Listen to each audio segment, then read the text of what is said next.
We also have Jade, who is of Diné and Tasuki Pueblo.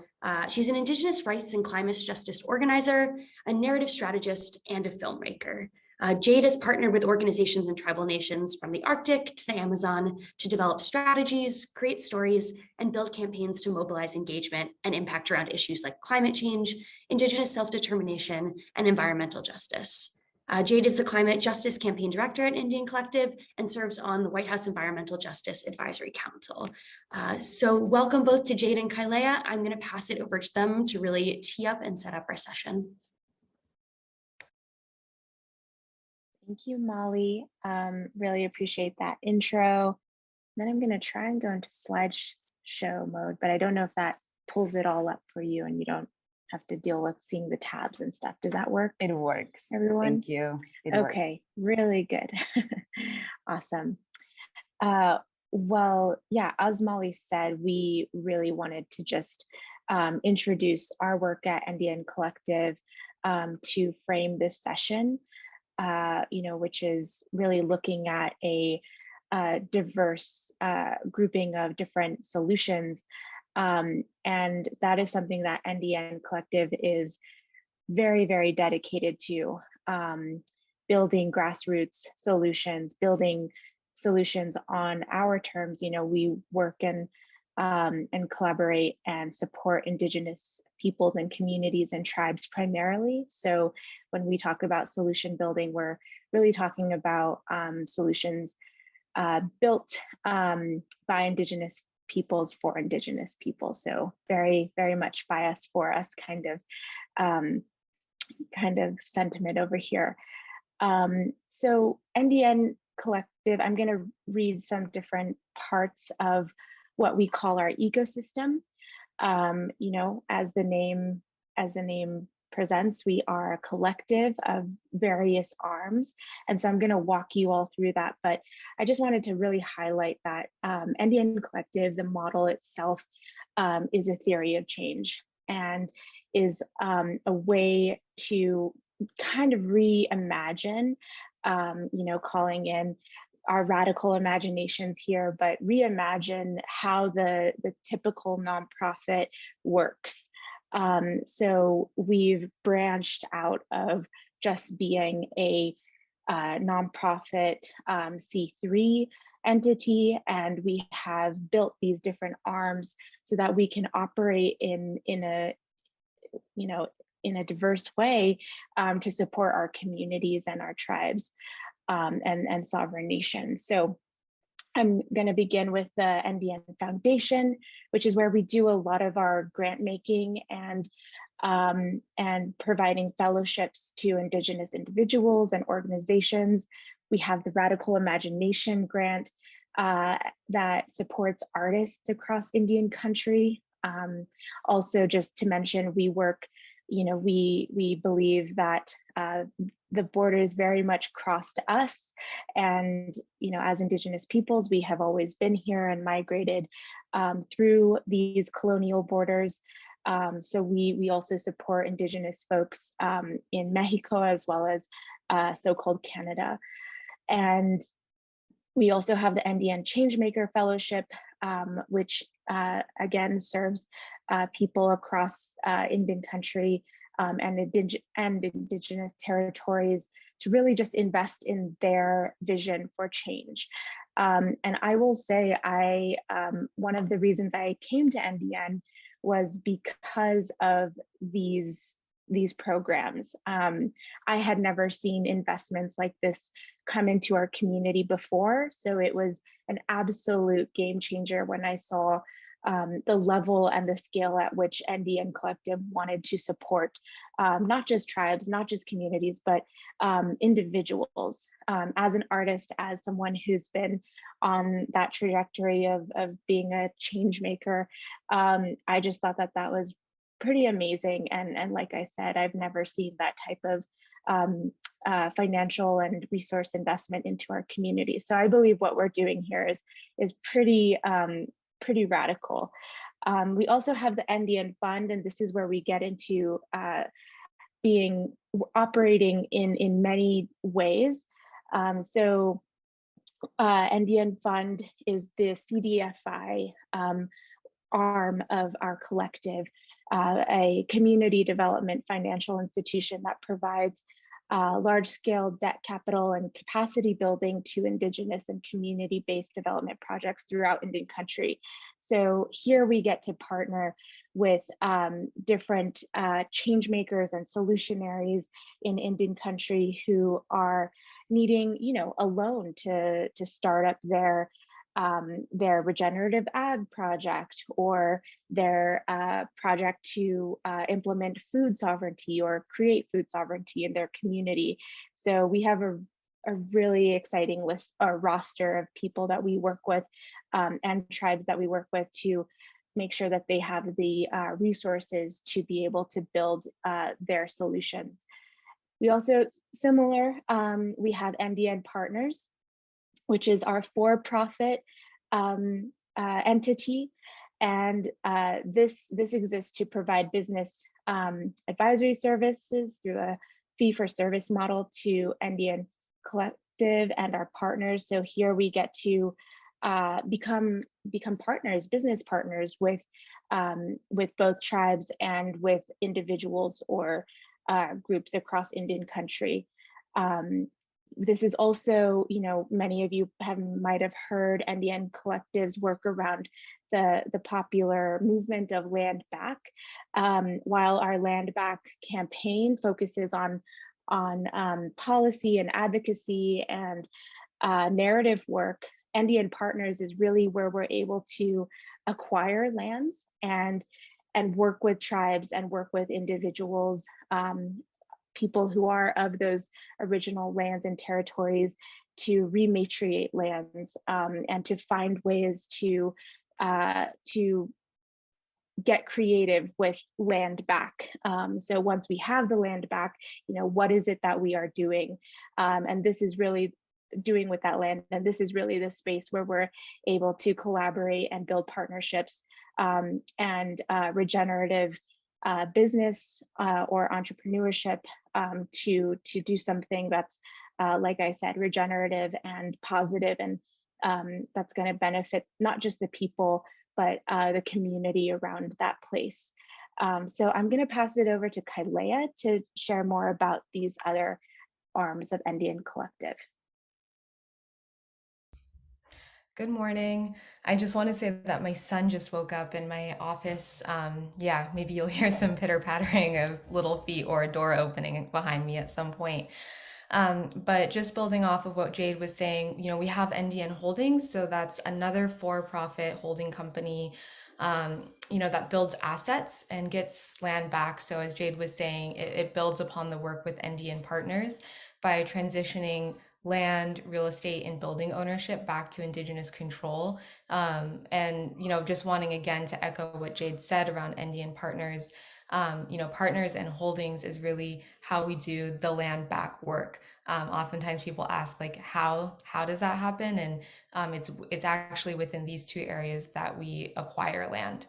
NDN Action and also NDN Action Network. So these are the two branches that our campaign sits under. Our climate justice campaign is one of 4 different campaigns within the ecosystem. So we have climate justice, land back, and then we also have racial equity and education equity. And our racial equity team and education equity team are based very much on the ground in Rapid City. And they're, our education equity arm is very invested in legislation on the state level. And we're also currently building a school. And then our racial equity campaign is, provides housing for our houseless relatives, also based in Rapid City. So NDN Action is an advocacy organization. It's a C3 that advances the rights of Indigenous peoples and the environment through organizing, advocating, and growing Indigenous-led campaigns and movements. And then NDN Action Network is a C4. So it's additionally an advocacy organization, but this is what allows us to do our political organizing and political power building.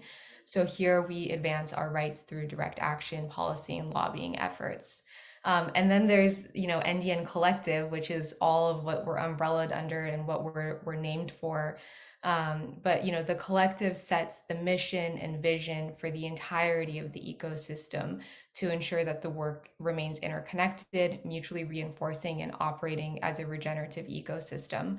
And so, I want to just say this really rounds out what NDN Collective is.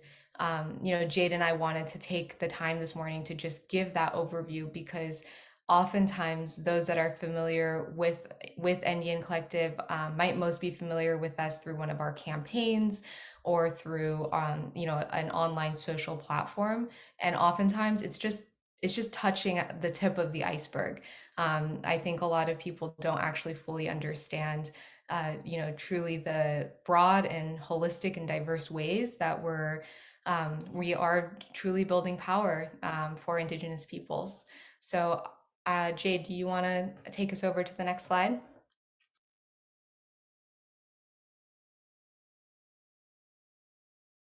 Yes, thanks, Kailea.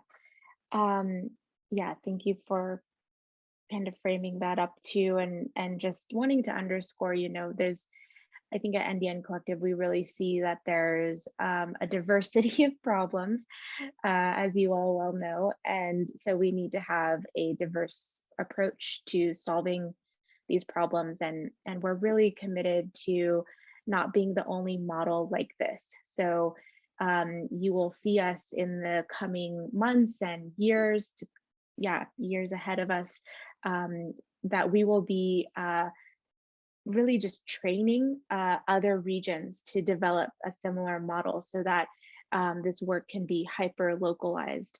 So yeah, just be on the lookout for that. So wanting to shift a bit to just talk about the campaign that Kailea and I both lead and carry here at NDN Collective. So here we have our vision statement. The NDN Collective Climate Justice Campaign builds power throughout Indigenous communities in order to tackle the climate crisis. Our team runs and supports campaigns aimed at ending extraction, contamination, and violence in our territories.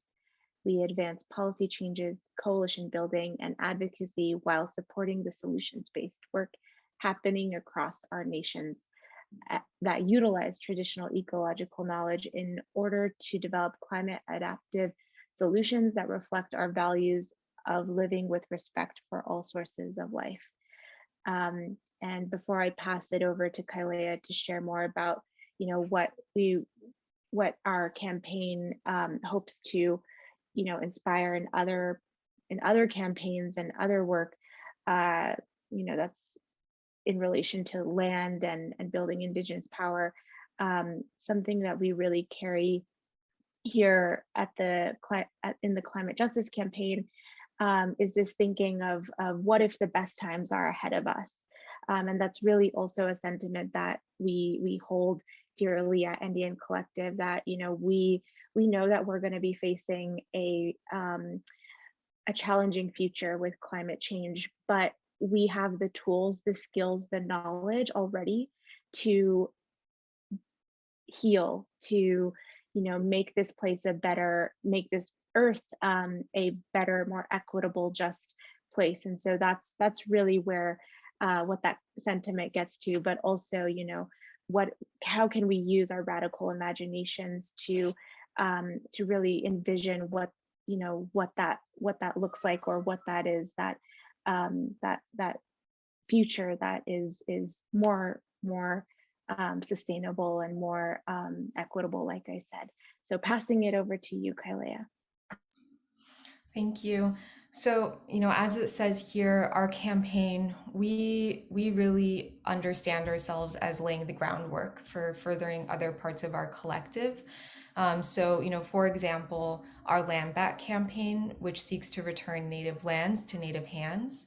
So we know it to be true that when Indigenous peoples have the opportunity to rightfully steward their land on their terms, all people benefit. So, at NDN Collective, climate justice for us is about healing land through bringing its rightful stewards back into power. And, I think before we move into the next slide, I want to just also highlight that a lot of the work that is happening within our broader ecosystem in terms of the different grantees or, organizations that we support, some of the work of our fellows, a lot of it would fall under, I would say, the umbrella of climate justice or environmental justice or just transition work.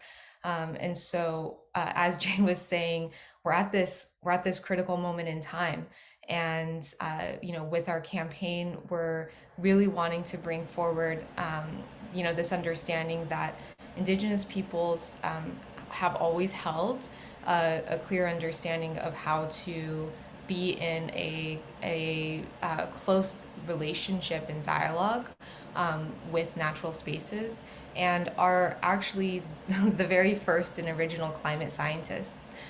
We just need the opportunity to actually work with our land again. So I'll turn it back over to Jade. Oh, and one last thing, if you are interested, in very specifically engaging with our campaign, you can head over to our website, which is climatejustice.ndncollective.org. Thanks, Kailea. Great. So, this session that y'all are about to dive into is about different solutions happening across across the country. I'm not sure if there's an international solutions here, but we really wanted to set the tone by showing you some of the solutions that we have supported and are in partnership with. And so first so some of these solutions are through our different grant making and fellowship programs, and then some of them are through the NDN Fund and Holdings. So here on the left of the screen is the Wolakota Regenerative Buffalo Range and Wildlife Sanctuary. So this is a pretty self-explanatory wildlife sanctuary that exists in the Dakotas territory, in Lakota territory rather, and it is meant to, of course, revitalize this sacred, this animal relative to the Lakota. As many of you know, the buffalo were a direct target by the U.S. Army to exterminate indigenous peoples of that region. I don't have the exact numbers, but there was a mass killing of buffalo so that the indigenous peoples of the Dakotas, of the Plains region, would starve.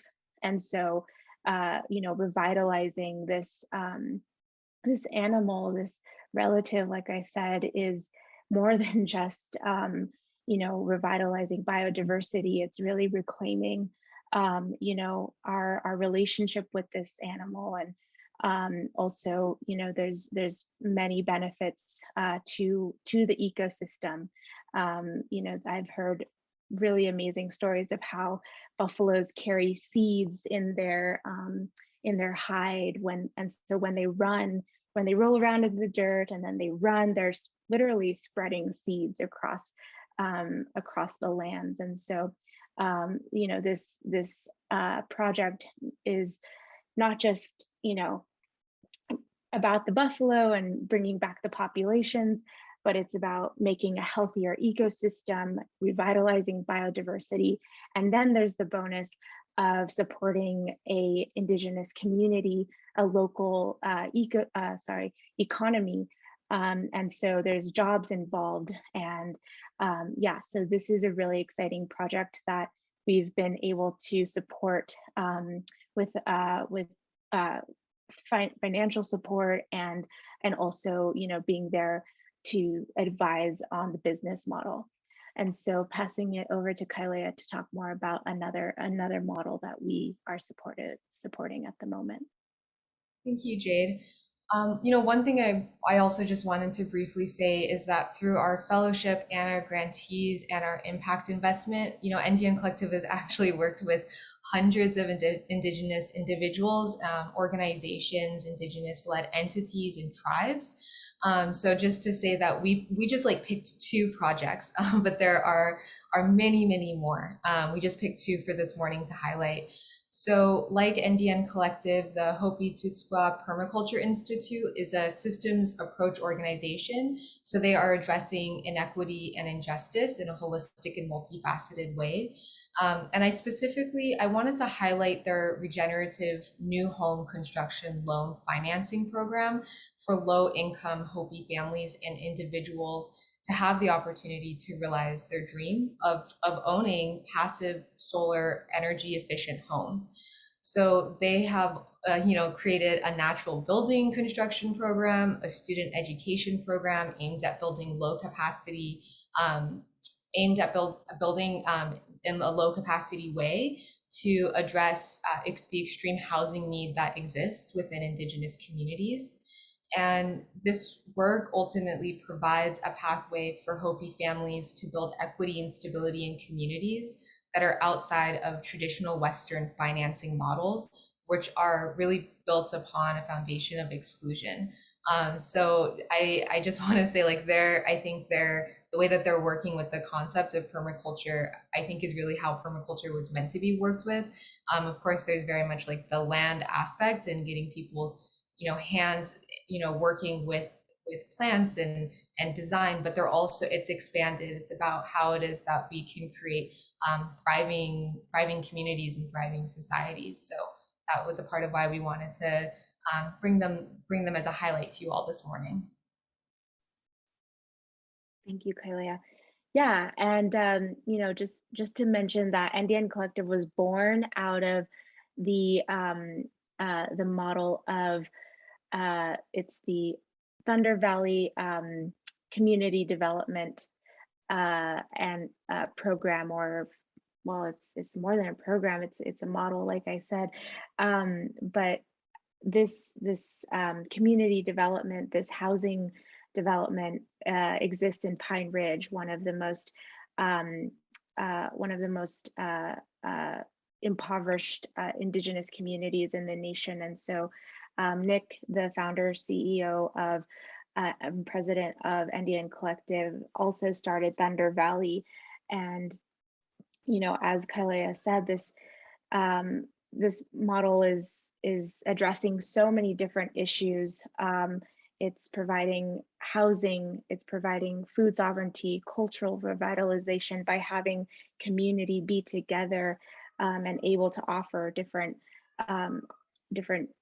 skill sharing and knowledge sharing. So, and really bringing back that like indigenous value to be a community, be a whole tribe again, and able to thrive in that model. So, we're really excited about these types of projects that definitely address like the bigger systems issues, such as poverty, climate change, etc., housing injustice, but we're also, addressing just making sure that our people have their basic needs met. That work, once our folks have their basic needs met, then the doors of opportunity are so much greater when people, just have those simple things in place and those basic rights. Then they're able to, heal from, those places of scarcity and be able to, grow and develop solutions and pass it on. So the impacts of that are really huge, and we acknowledge that. So now transitioning over to something we just wanted to put on y'all's radar. This campaign, we really wanted to be able to root a lot of our work in sharing, the knowledge that indigenous peoples have to the climate crisis. As Kailea said earlier, our people are the first environmentalists, some of the first environmentalists, indigenous peoples across the world, really, but also the first climate scientists. And so, we hear all the time, how can we be in solidarity with indigenous peoples? How can we support indigenous solutions? And one of our answers was to really get to know our ways of thinking, our worldviews, our solutions. And so last year, our team produced Required Reading, Climate Justice, Adaptation, and Investing in Indigenous Power, which we believe is a roadmap and a call to action that really just illuminates the linkages between centering Indigenous leadership and repairing our fractured world. So this is something that is available as a tool, as a resource. It's an advocacy, advocacy tool as well. We've put this in the hands of Gina McCarthy's office in the White House, the White House Climate Advisor. The State Department now has copies of this reading. So, we're really trying to get this out, not just to our audiences and to our allies and partners, but also to policymakers and decision makers, as there's actually a lot of education needed in those spaces, as I'm sure some of you know. So this is not available as a physical copy anymore, but there's a digital version. And we're really honored to see this book being taught in classes, and libraries are holding book clubs. It's just been really exciting to see how this has been used. And just to say to the grassroots organizers in this space, we were really surprised by how well this was received. I think after 2 years of being online and virtual and Zooming all the time, I think it was a really refreshing thing to get a physical material and be able to sit with it. So just to say that we were surprised by that, and yeah, maybe that's something that just we need to implement more a little bit as we just kind of are a little zoomed out and a little exhausted by the digital space. Pass it over to you, Kailea, to highlight some articles from this from Required Reading. I know we're actually just past time, so I think we're going to move into wrapping up. But I do want to say, as someone who works in independent publishing, and who just remains really passionate about creating print materials like Required Reading, just that it's I think a good resource. As Jade was saying, there's 3 sections within the book: mapping the landscape, organizing forward, and investing in Indigenous power. So it's a real how-to, including 2 different memos that we've delivered to Congress and the Biden administration that really just serves to give pointers, very specific pointers, in how it is that we want you all to be working with our communities, and respecting our people ultimately. So Jade, if you want to there we go. The last slide, just to say that if you want to be in touch with us about anything, again, you can reach out to us online. The book is available in our shop as a PDF download, and then we also here have our emails. So we're available. We want to continue to be just really just great resources for some of the work that's happening. And we hope that you all enjoy the rest of this incredible session. Thank you.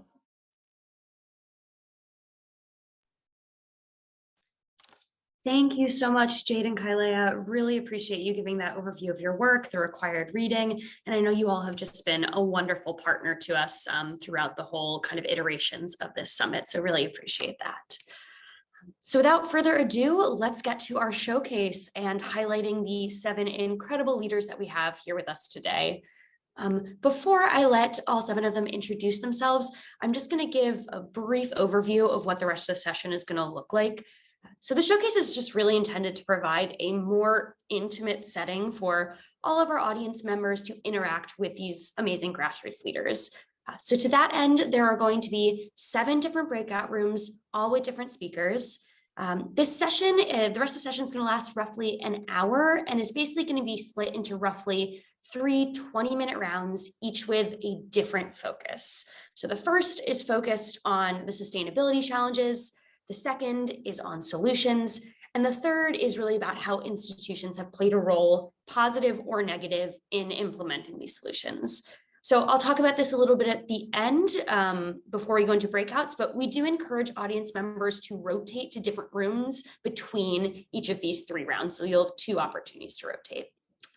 All right, so now let's get to know our 7 speakers. I'm going to ask each of them to give us a 30-second introduction of them, their organization, and briefly, I know these are complex challenges, but just a high-level overview of the challenge that you're addressing. And again, you'll have about an hour to speak with them further, so this is really just a taste and to help you to understand what each one's working on.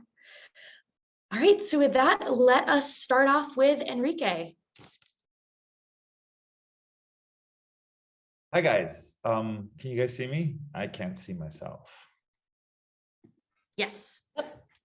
Hi, nice to meet you guys. My name is Enrique Lomnitz. I'm from Mexico City. I run an organization called Isla Urbana, and we work with sustainable water access, autonomous water access, really. We are not primarily focused on indigenous issues. We're focused in general just on water access, but water access for very in-need populations has kind of naturally taken us to a lot of marginal parts of Mexico, including many indigenous communities. And I will be talking specifically about work that we've been doing over the past 12 years with the Wixárikas. The Wixárika are an indigenous nation in Western Mexico, a little bit northwestern Mexico. It's one of the more isolated and more traditional indigenous communities in Mexico. And we've been working very closely for the past 12 years with them on developing autonomous water access there. So that's it. Thank you, Enrique. Next up, let's hear from LaTricea. Today, it'll be mostly sunny with a high of 88. Good morning and afternoon to everyone. Thank you so much for providing this opportunity for me to join you all today. Latricia Adams, founder, CEO, and president of Black Millennials for Flint.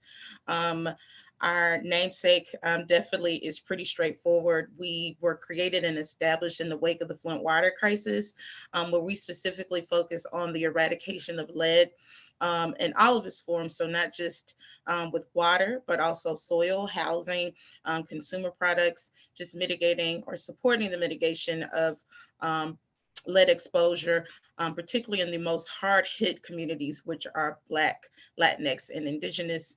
While we do have on-the-ground work, a satellite site in Flint, Michigan, we also have grassroots work in 3 other cities, our nation's capital, Washington, D.C., Baltimore, Maryland, and Memphis, Tennessee. And we also focus on federal, state, and local level policy surrounding environmental justice with the emphasis on lead poisoning prevention. So thank you so much for having me. Thank you, LaTricea. Let's move on to Sam next.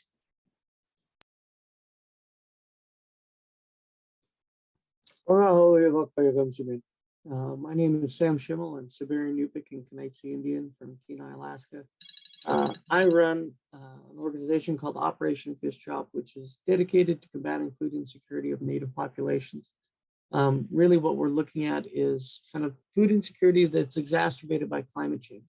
What happens when our fish and salmon do not come to our Alaskan communities? What happens when our mammals are late? What happens when our berries do not sprout? So that's really what I work on, and I'm really happy to be with all of you and can't wait to have a good conversation. Take care, everyone. Thank you, Sam. I'm going to pass it over to Michael next. Hi, everybody. I am Michael. I am born in Switzerland on a small farm, very small farm, actually. I migrated to Brazil in 2012. So today I'm fully integrated here. And what is my area? I am an engineer from MIT, and I'm in farming here, in digital farming. So what we are interested in is giving to smallholder farming communities access to the modern world of digital technologies. We are talking about 94% of 500 million people most of them happen to be indigenous people, especially in Latin America. And yeah, that's what we're doing. Fantastic. We'll go to Samantha next. Buenos dias, everyone. My name is Samantha Guerrero. I work for the Idaho Organization of Resource Councils as their bilingual community organizer in agriculture and food. And I co-founded the Idaho Immigrant Resource Alliance during the pandemic to get resources out to our farm workers here in Idaho. And so we've been able to give them aid in money as well as in food distributions, getting local and sustainable organic food to them and their families, and protective equipment as well to protect them from pesticides in the work that they do. Right. Wonderful. Thanks, Samantha. Next up, let's do Natalia and Marco. Hi, everyone. Thank you for having us.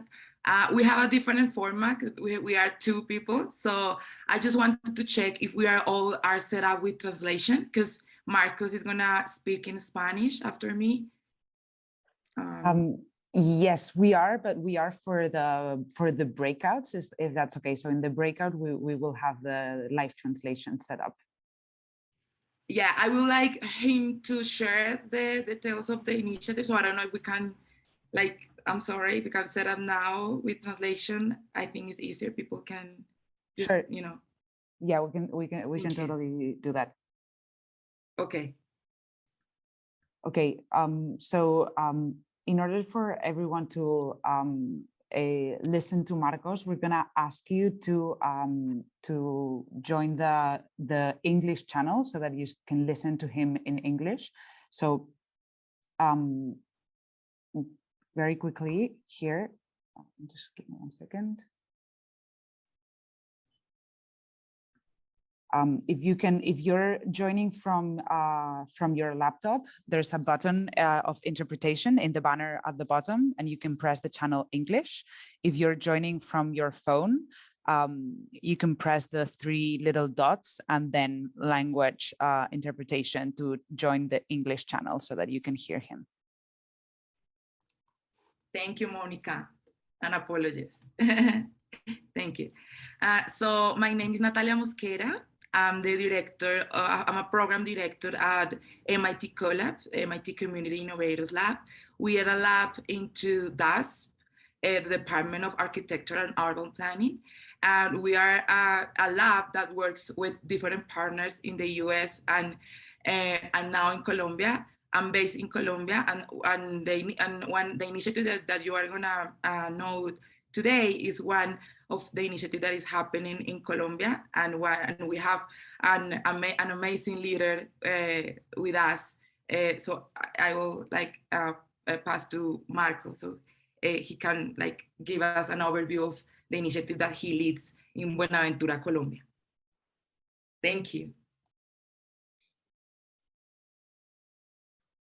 Buen día para todos. Gracias, Natalia. Mi nombre es Marco Vente Panameño. Soy el presidente. I am the CEO of the Community Council of the Lower Calima River Basin located in Buenaventura. And we're working on preserving the forest through production projects. Through these projects, we try to make sure that the communities continue to protect the forest against deforestation, which has scourged our territories for years at the hands of several multinational companies. So each person and each collective makes a proposal regarding whichever project they want to develop in their parcel. And then we provide the communities with knowledge and tools so that they can dedicate to agriculture. This is, just an appetizer for what we have in store for you, and we'll give you more information at the panel. Thank you. Fantastic. Thank you, Marco and Natalia. And last but certainly not least, we have Puni. Puni, just give us maybe 2 seconds to get your slide up, but feel free to start talking. Aloha, everyone. Grateful to be here. My name is Puni Jackson, and I'm the director of a project of Kōkua Kalihi Valley called Holu'aina. It's a nature preserve as part of a federally qualified health center.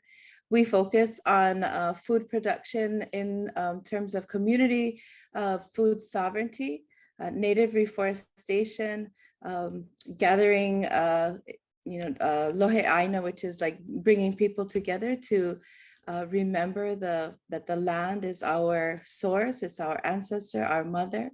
The ways that we do our work is focused on making sure that people remember our ancestral connections to land. We focus particularly on Native Hawaiian and Pacific Island peoples. And in this valley where I am, the diaspora of Pacific Island peoples who have lost their connection to their own homelands because of bombing, extraction, and contamination of their own islands is overwhelming. And so Native Hawaiian solutions and Pacific Island solutions are global solutions in this valley.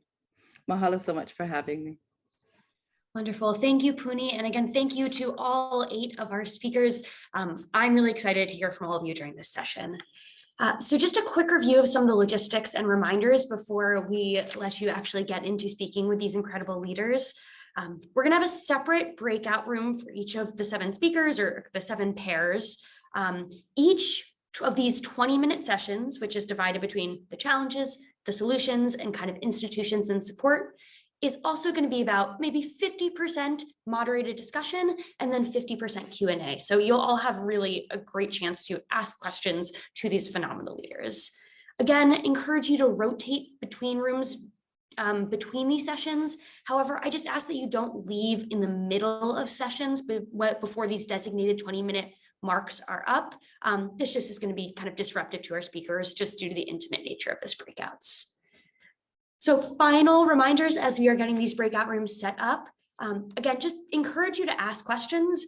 This is really meant to be kind of an intimate setting that you don't often get at conferences like this that allows you the opportunity to really interact and ask questions. We do ask, if possible, that once you get to the breakout to put your camera on. We're sad that we can't all be in person, but we're really hoping to capture some of that in-person feel with this session. One other thing, we are hoping to, as much as possible, get a bit of an even split between these 7 breakout rooms. So I would say if you go to a breakout and you see more than 20 people in that room, really just ask you to, at least for just that 20-minute chunk, to go to a different room instead. So again, probably going to be about between 15 and 20 people per room, and really we just ask that you try and disperse yourself a bit. Last few things to mention, you can download the slides for all of our panelists on the Hublot platform. If you do want to take another look, those will also be visible during the session. And then finally, one last thing to mention, this main room is going to turn into the breakout room for Natalia and Marco. So if you're hoping to be in that session first, you can stay in this room. All right, so here are our 7 speakers. I believe Monica is opening up the breakout rooms now, and they should be visible shortly. But please feel free to message me if you have any questions or if there's any logistical challenges. And really, you just have the next hour to interact with these incredible folks. And I see the breakout rooms just opened. So thank you so much, and looking forward to this session.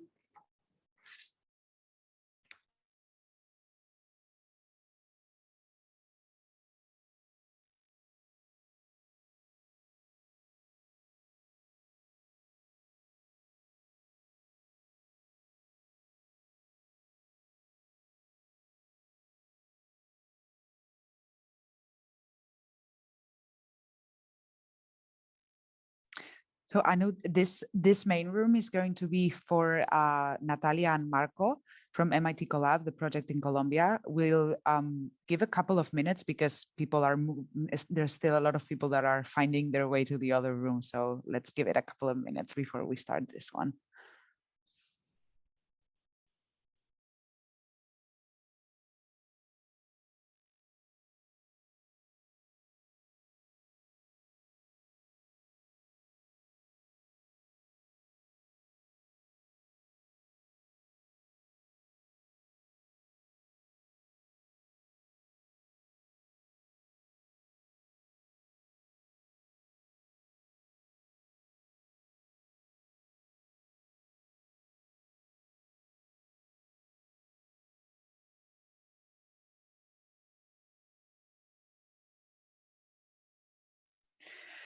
Cool. I think we're going to start with this one because this is the session that has translation. I'm just going to share again the instructions for translation for everyone to see. So give me 1 second. There you go. So basically, Marco is going to be speaking in Spanish and we have a live translation. So in order to do this, you need to connect to the interpretation channel. If you are on your laptop, there's a button in the banner below that says interpretation, and you should select the channel that you want. So you can hear him in Spanish, in the Spanish channel, or in English, in the English channel. If you are on your phone, this is slightly different, but the same principle. You would go on the bottom right corner, press the 3 dots, and then press language interpretation and select the channel. So hopefully this helps with that. Cool, perfect. I will, Raúl, Marco, and Natalia, give the floor to you. Yeah, thanks, Monica. Hi, everyone. Thanks a lot for being here, and thanks a lot for Marco and Natalia for being the speakers for this breakout room. I'll share my screen just to so you know a little bit more about Marcos and Natalia project. Okay. Just a quick reminder, this is meant to be like a really interactive session. So we are going to introduce again Natalia and Marco.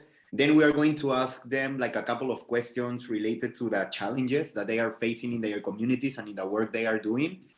And finally, what we want to do is like for everyone just to speak if they have certain questions, and this can turn into more like a conversation. If you have like anything that it's like interesting for you to ask for Natalia and Marco. And just as a reminder, every time Marco speaks, this is going to be like there's going to be a live translation. Yeah, so thanks again, Marco and Natalia. I'm going to reintroduce Natalia and Marco so everyone knows what they are doing and what's their background. So Natalia leads CoLab's work in Colombia and Latin America. She's a social worker and holds a master's degree in urban studies. Currently, she works with a local team in Colombia, connecting MIT students with institutional and community partners to advance economic democracy and pluralized development models by leveraging so sorry for that word, but by leveraging community assets and local knowledge and wisdom. Before joining CoLab, Natalia worked as a community organizer on various multi-stakeholder projects in different cities in Colombia and Quito, Ecuador. Her research and professional interests are around local development, racial and gender justice, armed conflict, and peace building. She was promoted as program director in 2020 and has been part of the CoLab team since 2016. On the other hand, we have Marco. He's an environmental and social leader from Buenaventura, Colombia, with a 20-year history leading projects and initiatives in his community, the Community Council of the Lower Basin of the Calima River. Currently, he's a legal representative of the Destila Patrimonio organization, who led the elaboration of the Law 2158 that protects the production of biche and an ancestral drink typical of the Black communities of the Colombian Pacific. He has led socio-environmental reforestation and conservation projects in the third most biodiverse area in the world, the Colombia Pacific, which is also his home, hit by violence and the extractivist development model. He's a social worker with environmental studies. Just to start, maybe I will ask Natalia if you could tell us a little bit more about the work at MIT CoLab and how that work is related to the work that Marco has been doing in his community. Sure. Thank you so much. Thank you all for being here. So as I was sharing with you in our last space, MIT CoLabs, the MIT Community Innovators Lab, we are into DASP department. We have a history of around 25 years, like working with communities and, you know, making bridges between the institute and the communities on the ground in different places. Between them, we have New York, we have Boston, we have done another work in Latin America, in Brazil, in Haiti, in Peru, and other projects. And from the last, I would say, 6 years, we have been focused on the Colombian Pacific because, you know, we decided, you know, to focus on one place, you know, and grow like a, you know, different, you know, partnerships and connections to move racial justice and economic democracy work. And, you know, the connection with the Community Council of Bajo Calima is because, you know, we are working in Buenaventura and they are part of our partners on the ground, people with, you know, the leaders and communities with, we are advancing, you know, our strategies and work around racial justice and economic democracy.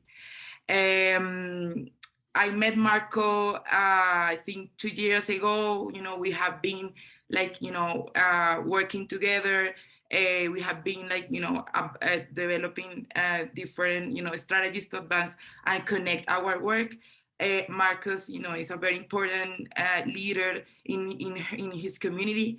And he, you know, he was telling us like, you know, what important is for us, you know, having these community councils and, you know, all of the work that they do around environmental and social and racial and gender justice.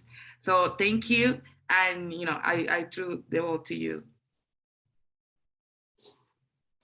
Thanks a lot, Natalia. I think like the first question we have for Marco is, Marco, can you tell us a little bit more about the community you work with and where you're living? And also what sort of like environmental challenges your community is facing right now?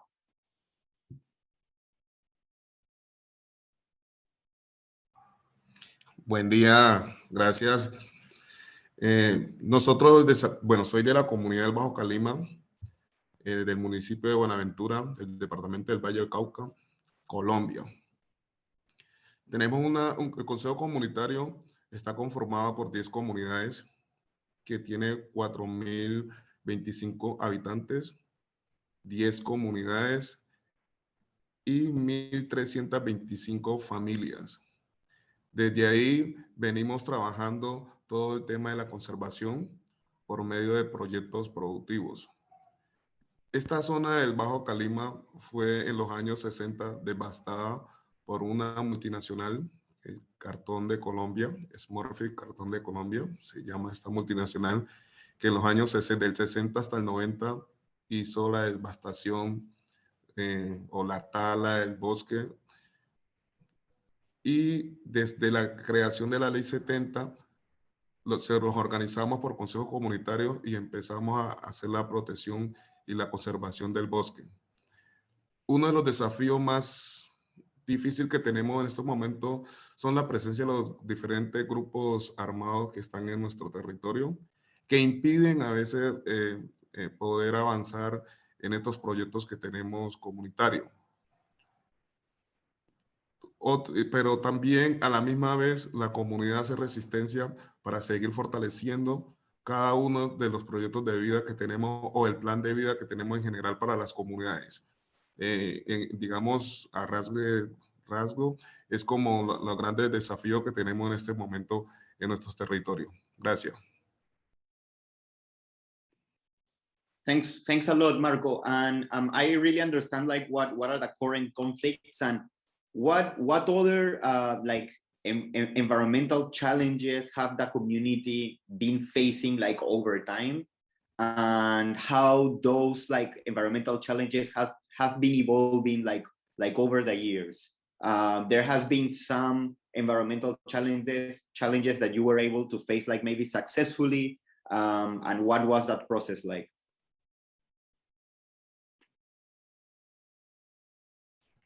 Bueno, los desafíos a largo que hemos tenido medioambientales ha sido la misma tala del bosque por parte de la comunidad. y también en la minería que tenemos a gran escala en nuestro territorio. Los desafíos por la tala indiscriminada hemos venido desde aproximadamente 8 años trabajando en proyectos productivos para que la comunidad vaya de alguna forma mermando el corte de la madera. Eso ha sido que hoy tengamos un avance positivo en cada uno de los proyectos. Hemos venido encarando o hablando con cada una de las empresas que están en nuestro territorio haciendo la extracción minera, que eso ha generado serias dificultades en nuestro territorio porque hay muchos intereses a través de la minería, pero eso no ha impedido que nosotros como comunidad sigamos haciendo su labor de la conservación y la protección del medio ambiente.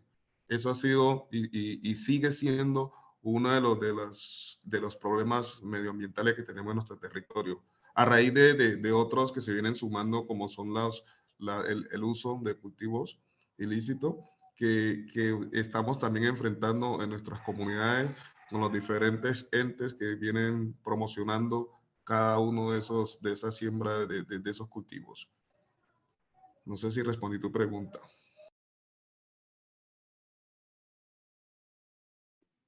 Yeah, you have answered the question and give us like a lot of like interesting facts. It seems like over the year you have been like facing a lot of challenges, and most of these challenges have been like trying to be solved really like community based. So I don't know if you can tell us a little bit more about like maybe how maybe some like public or the private sector maybe worked with you along the way to face these challenges, or if working with the public or private sector overall is a challenge by itself, and that's why a lot of decisions and a lot of activities that you've made to face these challenges are really like community based and community cohesive.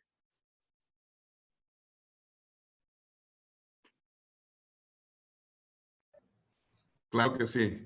Pues nosotros hemos venido trabajando con una organización que se llama Waila World, que viene aportando recursos para la implementación de proyectos productivos para la comunidad, las familias beneficiarias del programa que tenemos nosotros como Comunidad Negra, como Consejo Comunitario. También tenemos una organización territorial de Buenaventura que se llama la CBC, que es la Corporación Autónoma del Valle del Cauca, que viene aportando para hacer lo que son parcelas de reforestación, parcelas forestales, parcelas agroforestales, y de esa misma vamos... They're called forestry parcels. We use them to bring more families into our projects, and through that, we want to face illegal mining and illegal... Tenemos la organización PIB, que es Páramo y Bosque, que también está... We have the PIB organization, Páramos y Bosques, or Moors and Forests. We are using that to leverage our community because we want them to continue working on their production projects. We want them to have sustainable livelihoods. And also, there's another organization that helps us organize investments brought to us by different communities. It's called Fondo Acción, or Action Fund. This is the organization which tasked with bringing together all of the money resources we use for our communities. We as a community use those resources through that company, and they basically pull together the organizations which are interested in supporting us in our territory.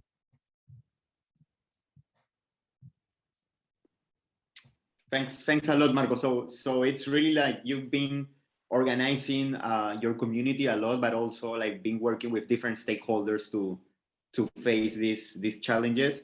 The other question I have is like, what's the general perception of the community of these challenges, and have this perception of the communities and families to these challenges have been to these environmental challenges and social challenges has like changed over the year? Maybe it was like they had certain perception like maybe 10 years ago, and now they have like a completely different mindset towards these challenges. I don't know if you can tell us a little bit more about that.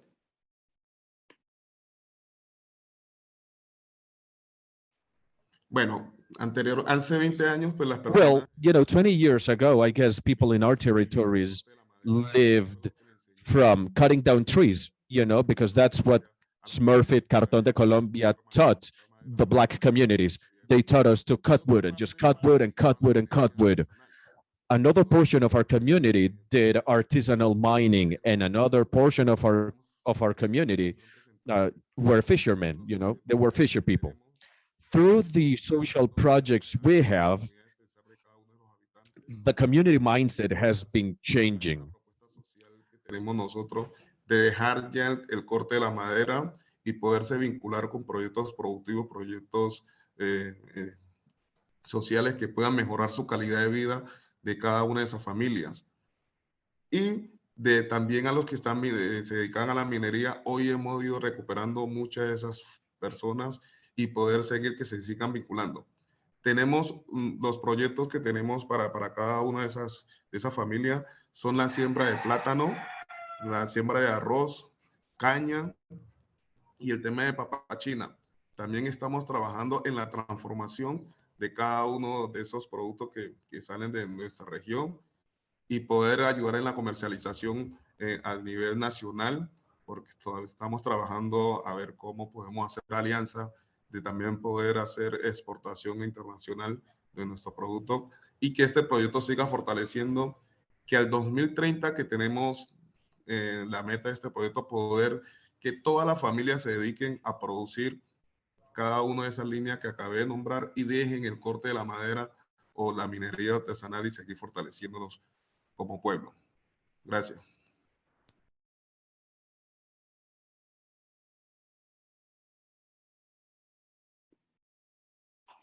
Thanks a lot, Marco, for your response. I think like we are about to change rooms. I don't know if like someone from the audience have like a really quick question that we can for Marco and Natalia that we can maybe address before moving to other rooms for the next round for the next rounds.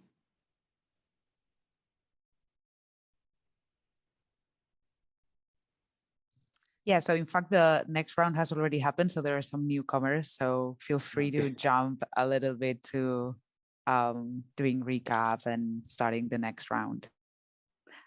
Also, you in this room, you don't receive like the broadcast messages, I believe. So I will be posting them in the chat.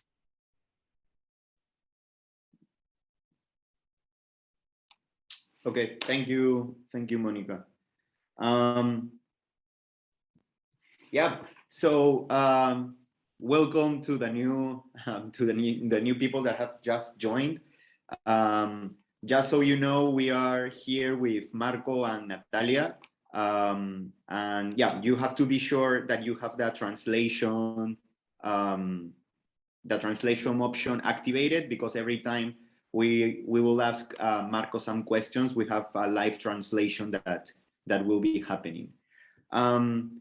Marco, so again, like if you could tell us a little, like in a really summarized ways to the new people that have just joined, what are the things, what are the environmental challenges that your community is facing, but maybe like tell us a little bit more about the solutions that the community and you have been working on, not only right now, but like throughout the years in order to be in the place that you are right now.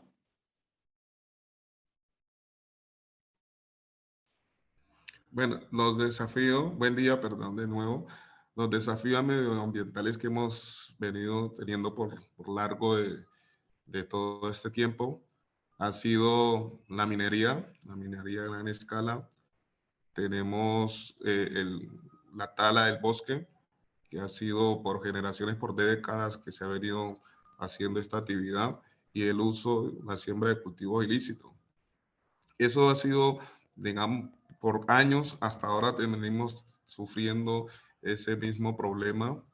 Hoy la solución para que las personas vayan cambiando esa forma de hacer esa actividad en contra del medio ambiente, hemos venido generando proyectos productivos para que las personas se vinculen, dejen de cortar árboles, de hacer minería y se dediquen a producir. Tenemos proyectos como papachina, como te decía, plátano, tenemos caña, tenemos arroz, que cada una de esas familias eligen en cuál línea pueden entrar a fortalecer su proyecto de vida. Y desde ahí empezamos a trabajar en el tema de la comercialización para generar recursos y las personas puedan sustituir de eso. Hoy estamos transformando lo que es la papachí. La papachina la estamos transformando en papachí. La caña la estamos transformando en miel, la estamos transformando en biche. Under the Papachi project, we're turning sugarcane into honey. As Natalia said, I'm also the legal representative of Sila Patrimonio. This is an organization that groups together all of the... A través de la ley 2158. Y el plátano y arroz que también estamos comercializando a nivel, digamos, nacional. Hoy hemos tenido dificultad por lo que está sucediendo en Buenaventura, Colombia, que todos conocemos que tenemos un conflicto interno que está generando dificultades para poder seguir en nuestras actividades. Pero además de eso, seguimos haciendo resistencia en los territorios y poder seguir fortaleciendo y avanzando en nuestros proyectos que tenemos sociales. Gracias. Thanks a lot, Marco. So what you are like, it's really interesting that through these like production projects, you are trying to change the mindset of a lot of families and a lot of like of the community in order for them to address the large scale mining, the deforestation, the illegal crop challenges in a different way. Can you tell us a little bit more about the how did you structure these production projects and what was it like to implement those at the beginning? I guess that it was not easy at first to implement these production projects because like a lot of families in the communities were not that aware of the importance of it, or maybe they were just doing some things in other ways. So it was difficult for them to adapt and to really understand why these production projects were important. So can you tell us a little bit more about the process, like the structuring and the implementation and the initial response when doing these production projects? Bueno, nosotros iniciamos con un programa que tenía SUISEI, que era, digamos, conservar, y por la conservación se pagaba. Pero también para generar esa conservación, pues debíamos emplear a la gente que hiciera otro tipo de actividad para poder que armaran el corte de la madera o que se dedicaban a la minería. Pero a través de eso, el Consejo Comunitario tenemos unos planes de vida, que en ese plan de vida tenemos la línea de los proyectos que nosotros tenemos para implementar, para mejorar nuestras condiciones. Entonces, hicimos una serie de asambleas en cada una de las comunidades, presentándole la propuesta a la comunidad para que pudieran ellos de alguna forma, digamos, avalar, porque si la gente no está de acuerdo, pues tampoco no se pueden hacer un proyecto de esto, por mucho que el líder quiera, pues la comunidad no quiere, no se puede hacer.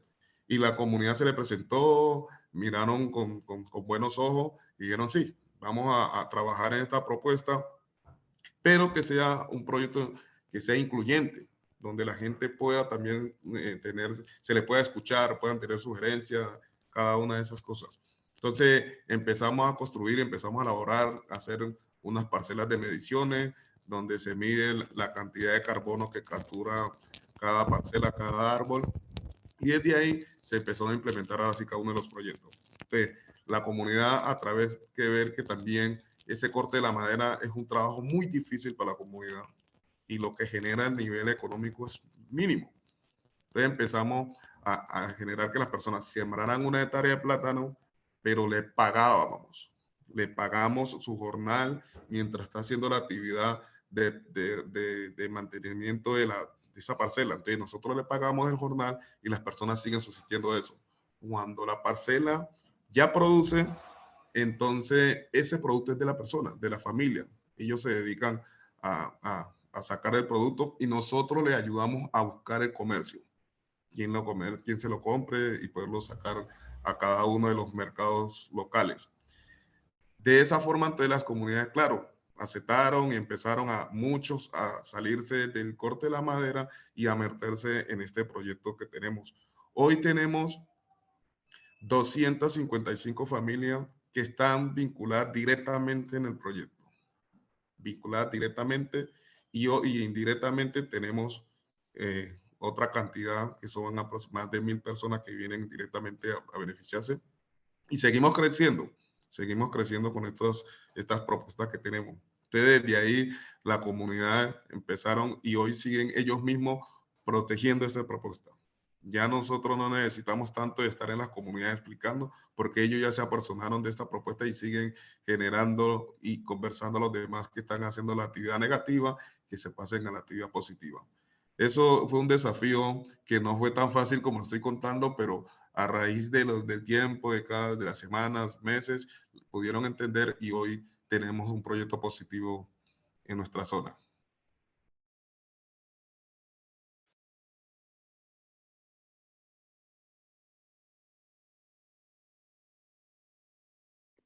Thanks a lot, Marco. It's like really interesting what you're saying, and I think like it's so powerful what you say that the families have made their project their own, because you wanted from the beginning for the projects to be like a really inclusive, and everybody knew as the progress went on what were the benefits of it, and they were really involved. That's really interesting, because I know that a lot of like projects. I'm from Peru, and for example, a lot of projects that we are trying to implement in different parts of the country fail because of this, because like at the end, families don't feel that a project is their own. So that's really powerful what you're saying. I have a lot of questions, but I don't know if people in the room have some questions for Marco or for Natalia. If you have one, just unmute yourself and ask the question, so this can be like a conversation.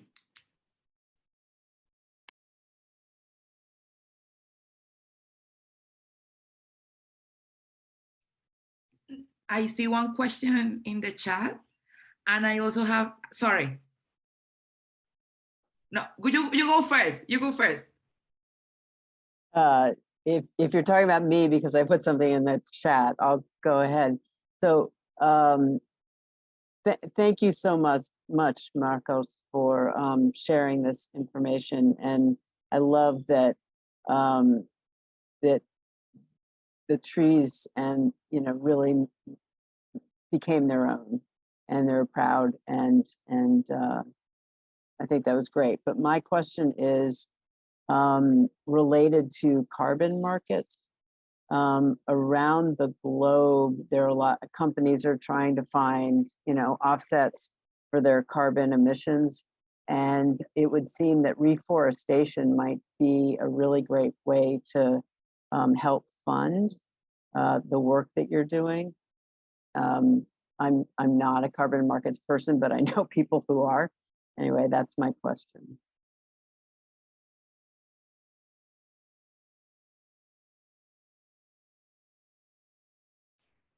Buen día, sí, en eso estamos trabajando. Hoy, por medio de Wild Labor, como lo dije, y con Páramo y Bosque, son las organizaciones que vienen aportando recursos hacia este proyecto, pero por medio de la venta de carbono. Nosotros conservamos, hacemos unas parcelas de mediciones, y algunas organizaciones, empresas a nivel internacional están aportando o pagando, compensando la contaminación que hacen a nivel nacional.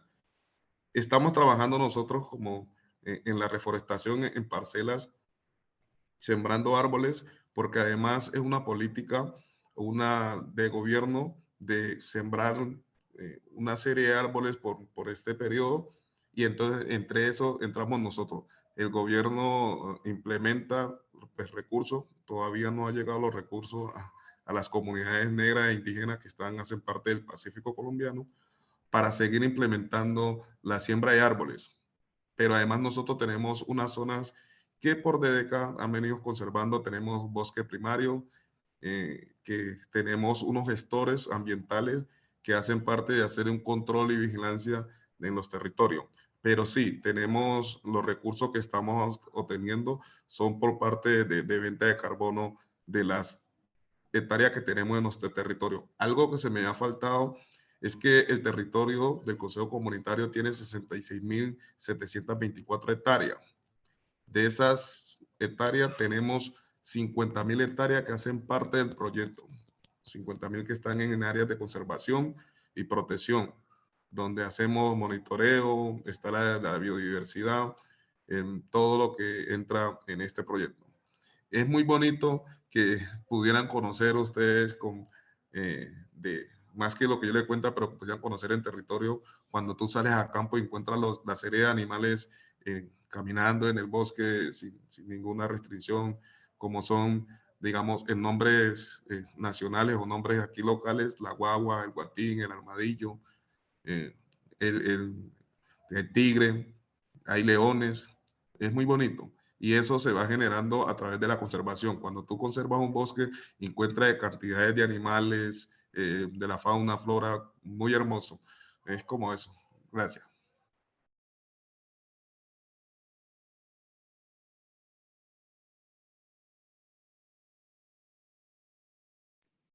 Thanks a lot, Marco, for the response and also for the question. Is there anyone who has another question for Marco or for Natalia? Just feel free and unmute yourself.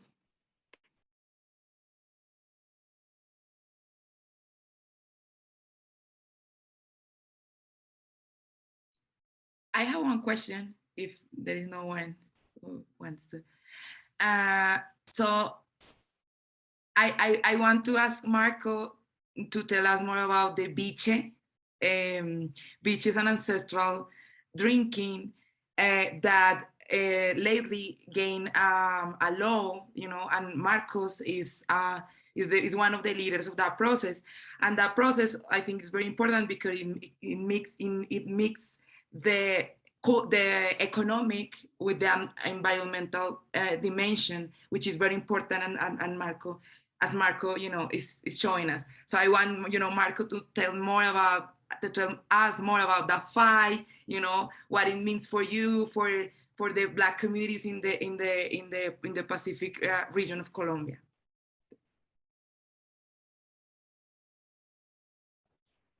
Gracias, sí, claro. Bueno, el biche es una bebida artesanal típica de las comunidades negras que por décadas hemos venido con su tradición, su costumbre, su cultura, produciendo biche. Es una bebida que anteriormente la teníamos ilegal, se puede decir, muy perseguida por las grandes industrias licoreras, pero con todo eso hemos venido evolucionando en el tiempo. Además, una persona X empezó a registrar la marca biche. Registró la marca biche a nivel nacional. Cuando las comunidades escuchamos eso, pues empezamos a hacer un trabajo con diferentes instituciones, organizaciones que empezaron a aportar, a ayudar para poder obtener ese reconocimiento de las comunidades, porque eso es nuestro. Desde ahí empezamos a trabajar, empezó a cada una de las instituciones, como fueron las universidades, fundaciones. Pudimos tener el reconocimiento hoy por medio de una ley 2158, que es la que reconoce que es por medio que el biche es de las comunidades y se sigue haciendo esa práctica ahora, digamos, de una forma legal. Esa práctica se viene fortaleciendo por medio de los proyectos ambientales, como decía la caña. Es un producto que sale de la caña, ¿sí? Se hace un proceso de molienda, se saca el jugo de la caña, se pone a fermentar y desde ahí se hace el proceso de destilado. Hoy cada una de las comunidades estamos trabajando por tener su registro de marca y poder comercializar el biche a nivel nacional y a nivel internacional. Es una bebida excepcional, sirve para todo lo que ustedes puedan, para la medicina, sirve para los rituales, sirve para la vida, sirve para la muerte. Es algo que está en toda nuestra cultura como negro, como pueblo negro. Es sensacional. Ojalá fuera sido presencial esta videoconferencia para que pudiéramos haber tenido el gusto de probar este gran producto que tenemos en la costa pacífica como el biche. No tengo ni modo, me quedo hasta sin palabras para poder explicar la fortaleza, la bondad que tiene esta bebida artesanal a través de sus botellas digamos, medicinales, sus botellas curadas, su piquilongo, que sirve hasta para la persona traer vida, hasta para el hombre fortalecer su parte íntima, ser más activo, se lo podemos llamar. Y es un proceso muy bonito como hemos venido a través de estos 4 años, como hemos venido trabajando todo el tema del biche. Uno de los proyectos, como dije, que es la caña, sembramos caña, la transformamos en miel, pero también la transformamos en el biche. Y el biche genera todo lo que estoy contando. Por eso las comunidades hacen todo su curación, sus recetas, sus medicinas por medio de biche. A través del COVID, con esta pandemia que tuvimos, pues en la comunidad, una de las recetas que teníamos era el biche. El biche nos ayudaba a solucionar muchas de las dificultades para contrarrestar un poco las enfermedades. Y hoy seguimos teniendo, en cada casa todo el mundo tiene su botella curada. Que lo diga Natalia, que estuvo probando muy bien el biche acá en nuestro Pacífico. Gracias.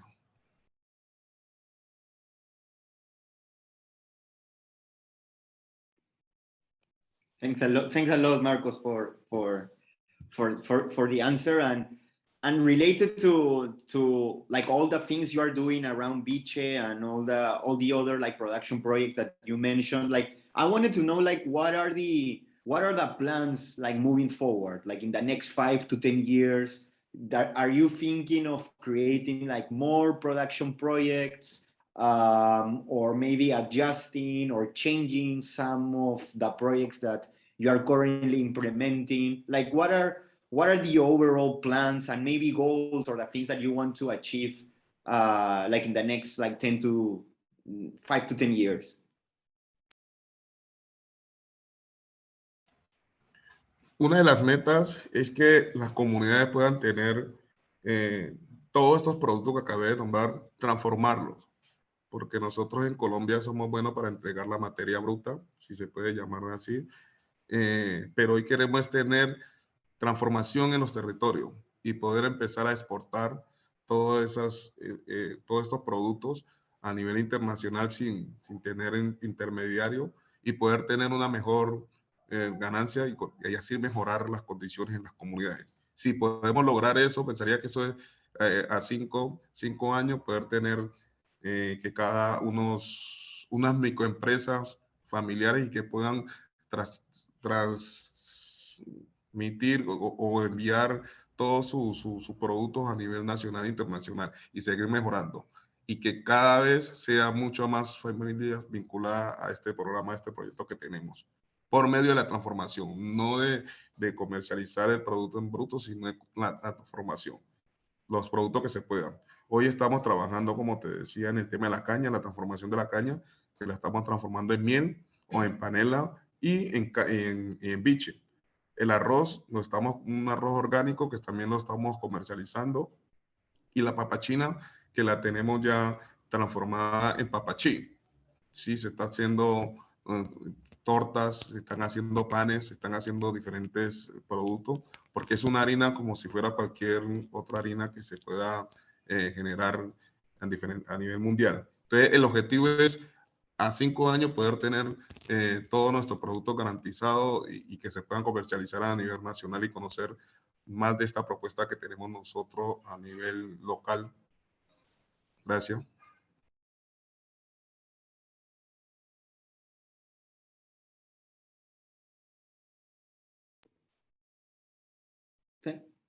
Thanks a lot, Marcos, for the answer.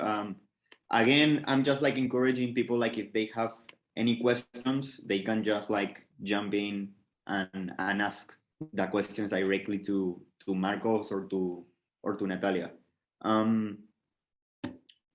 Yep. So I don't know if anyone has any specific question, or I also have like a couple of more.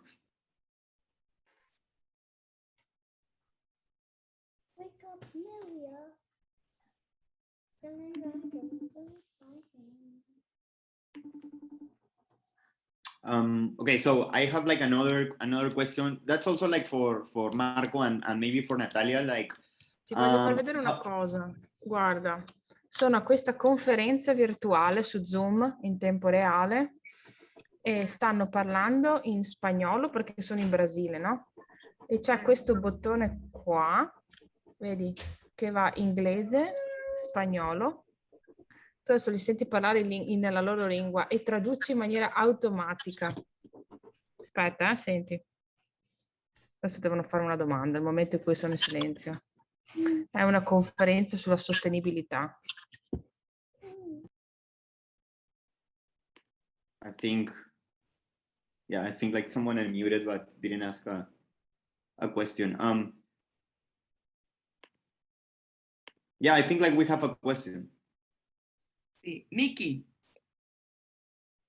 I used to live in Panama, and I'm wondering if putting the Panameño highway, you know, across Panama into Colombia, do you think that would be a good thing or a bad thing?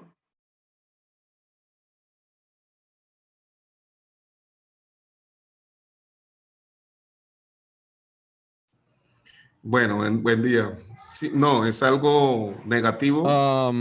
The Pan American road is negative in a way, because I mean this new project is going to represent a lot of deforestation. Panama is very biodiverse and they have a lot of preservation projects, you know, and this new road is going to create a huge impact to the environment. You know, we've been working on the forest to I guess mitigate climate change. Climate change is the main problem here, not connectivity or roads, you know, so anything that causes deforestation is a huge problem for all of us. Now, the big business people see these as something positive because that means that a lot of products will be sold more easily. But at a global level with climate change, I think the impacts will be largely negative. No tree should be cut down to build a road, you know. Maybe as a business people might see it in a different way, but as an environmentalist, I see it as a largely negative thing.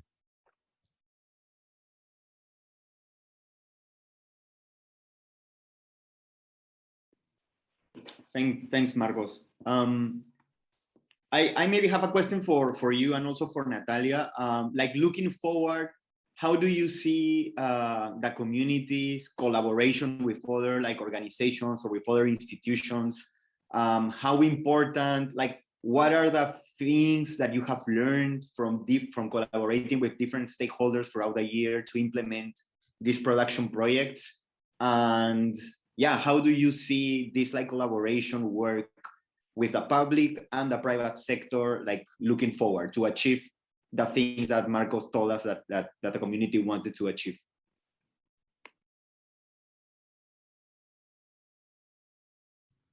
I can go first. Voy primero. Yeah, I think collaboration is essential, you know, for everything we do. I think we, you know, that's part of the work that CoLab does, you know, in the different places where we work. We are like you know, like actors in different corners, and the work is that we need to coordinate ourselves. We need to envision together. We need to develop tools that help us to communicate, to coordinate. And I think, like, and for our experience, you know, working in the Colombian Pacific, like, you know, sitting in the table, the public sector, the private sector, and the community and the universities has been like one of the most important learning for us. And our work is, you know, is mainly to create these spaces, and facilitate those spaces so, you know, the different like stakeholders can coordinate and can, you know, collaborate in, you know, in different projects that, you know, that impact, you know, and you know, take us, you know, where we know that we you know, the large vision of where we want to go. So I think collaboration is essential. And I know that here we are like, you know, different, you know, students, organizers, I think. So this is part of my message for all of us, I think. And I know that this event is part of these efforts that, you know, you as a student, like, you know, coordinating and trying to, put all of these people together to, to think through all of this and to exchange around all of this, big challenges that we are facing today, and that we need to do something like, meaningful and important now, because, we don't have more time. And so, yeah, that's what I can say. Collaboration is essential for me. Marcos.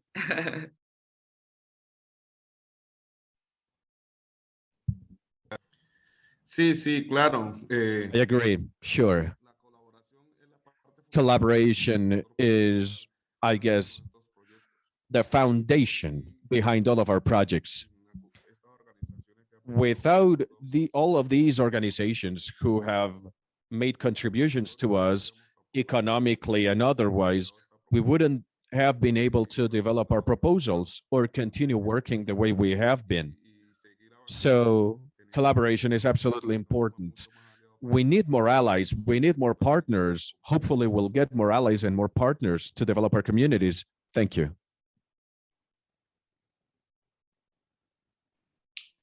One last question, because I think like everyone is going to come to the main room in a couple of minutes. This is like for Marcos also. Like, what organizations or institutions you wish you could collaborate with in the next like 5 to 10 years, and maybe why it is important to collaborate with those specifically, and why haven't you been able to maybe collaborate with those? I don't know if you have like specific or target organizations that you think they will enable the community to achieve further progress in the next like 5 to 10 years.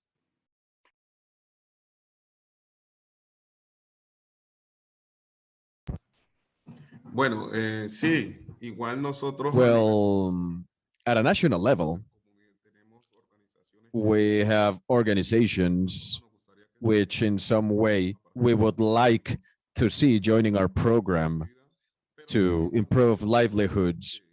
But also, this is a legal obligation. We have the Ministry of Environment, for example. We would love to see the Ministry of Environment supporting us in our proposal. They haven't done it so far. We would like them to join us and, provide. El país en seguir fortaleciendo el cambio climático. También en el tema del Ministerio de Salud, ¿sí? Porque todo lo que se puede hacer mejorar en el cambio en el medio ambiente se refleja en la salud. Y eso también nos gustaría que esos ministerios se podían sumar y trabajar de la mano con ellos. Como también el ministerio también de infraestructura, que pueda mejorar las condiciones locativas para las microempresas que se empiezan a realizar mejorar en cada uno de los territorios. Es como ese conjunto de organizaciones que tenemos a nivel local que puedan seguir fortaleciendo nuestro proyecto de vida que tenemos, que hoy en el plan de desarrollo lo tienen ellos como prioridad, el tema del medio ambiente y la conservación del bosque. Pero además organizaciones internacionales, pues no, solo sé que las que estuvieron trabajando con nosotros fue USAID, desde los Estados Unidos, USAID, que estuvo trabajando, aportando. También nos gustaría que siguieran trabajando con nosotros en ese tema. Y otras organizaciones que de pronto por la pronunciación no la manejo bien en tema de inglés, que seguir trabajando de la mano con ellos. Gracias.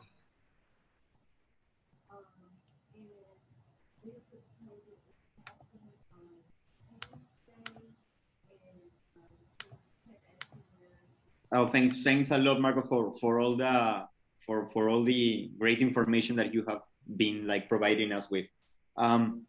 I think that people are just coming in again to the main room. So I think like part of the Sustainability Summit team is going to wrap up in a minute.